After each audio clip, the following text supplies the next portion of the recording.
ನಮಸ್ತೆ ಎಲ್ಲರಿಗೂ, ನಾನು ಶಾಲಿನಿ. ಇವತ್ತು ನಾನು ನಿಮಗೆ ಆರೋಗ್ಯಕರವಾಗಿರೋ ಬಾಳೆದಿಂಡಿನ ಪಲ್ಯ ಹೇಗೆ ಮಾಡೋದು ಅಂತ ತೋರಿಸ್ಕೊಡ್ತೀನಿ. ಈ ಬಾಳೆದಿಂಡಿನ ಪಲ್ಯ ಕಿಡ್ನಿ ಸ್ಟೋನ್ ಇರೋರಿಗೆ ತುಂಬಾ ಒಳ್ಳೆಯದು. ಬನ್ನಿ ಹೇಗೆ ಮಾಡೋದು ಅಂತ ನೋಡ್ಕೊಂಡು ಬರೋಣ. ಮೊದಲಿಗೆ ನಾನಿಲ್ಲಿ ಈ ಥರ ಚಿಕ್ಕ ಚಿಕ್ಕದಾಗಿ ಕಟ್ ಮಾಡಿ ಇಟ್ಕೊಂಡಿದ್ದೀನಿ. ಬಾಳೆದಿಂಡಿನ ಜೊತೆಗೆ ನಾನಿಲ್ಲಿ ಹುರುಳಿಕಾಳನ್ನು ತೊಗೊಂಡಿದ್ದೀನಿ. ಹುರುಳಿಕಾಳು ಹಾಕ್ಕೊಂಡಾದ್ಮೇಲೆ 2ರಿಂದ 3 ಸಲ ನೀರನ್ನ ಹಾಕಿ ಚೆನ್ನಾಗಿ ವಾಶ್ ಮಾಡಬೇಕು.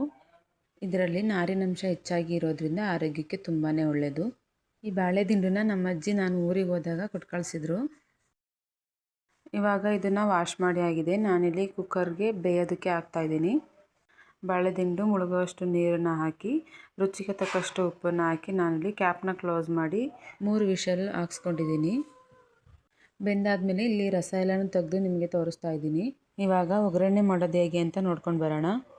ಸ್ಟವ್ ಆನ್ ಮಾಡಿ ಬಾಣಲೆ ಇಟ್ಟು 4 ಚಮಚ ಎಣ್ಣೆ ಹಾಕಿ ಸಾಸಿವೆನ ಹಾಕಿದ್ದೀನಿ. ಸಾಸಿವೆ ಚಿಟಪಟ ಅಂತ ಅಂದಮೇಲೆ ನಾನಿಲ್ಲಿ ಕಟ್ ಮಾಡಿರೋವಂಥ 3 ಈರುಳ್ಳಿನ ಹಾಕಿ ಫ್ರೈ ಮಾಡ್ಕೊಳ್ತಾ ಇದ್ದೀನಿ. ಈರುಳ್ಳಿ ಸ್ವಲ್ಪ ಕಲರ್ ಚೇಂಜ್ ಆಗೋವರೆಗೂ ಫ್ರೈ ಮಾಡ್ಕೋಬೇಕು. ಈರುಳ್ಳಿ ಫ್ರೈ ಆದಮೇಲೆ ನಾನಿಲ್ಲಿ 1 ಗೆಡ್ಡೆ ಬೆಳ್ಳುಳ್ಳಿನ ಸಿಪ್ಪೆ ತೆಗೆದು ಜಜ್ಜಿ ಹಾಕಿದ್ದೀನಿ. ಈರುಳ್ಳಿ ಮತ್ತು ಬೆಳ್ಳುಳ್ಳಿ ಫ್ರೈ ಆದಮೇಲೆ ನಾನಿಲ್ಲಿ ಇದಕ್ಕೆ 1/4 ಚಮಚ ಆಗುವಷ್ಟು ಅರಿಶಿನ ಪುಡಿನೂ ಹಾಕಿ ಫ್ರೈ ಮಾಡ್ಕೊಳ್ತಿದ್ದೀನಿ.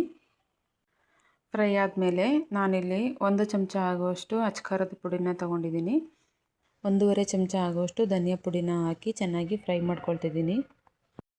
ಇವಿಷ್ಟು ಫ್ರೈ ಆದಮೇಲೆ ನಾವು ಆವಾಗಲೇ ಬೇಯಿಸ್ಕೊಂಡಂಥ ಬಾಳೆದಿಂಡನ್ನ ನಾನು ಇದ್ರೊಳಗಡೆನ ಹಾಕಿ ಮಿಕ್ಸ್ ಮಾಡ್ಕೊಳ್ತೀನಿ ಒಂದು ಸಲ.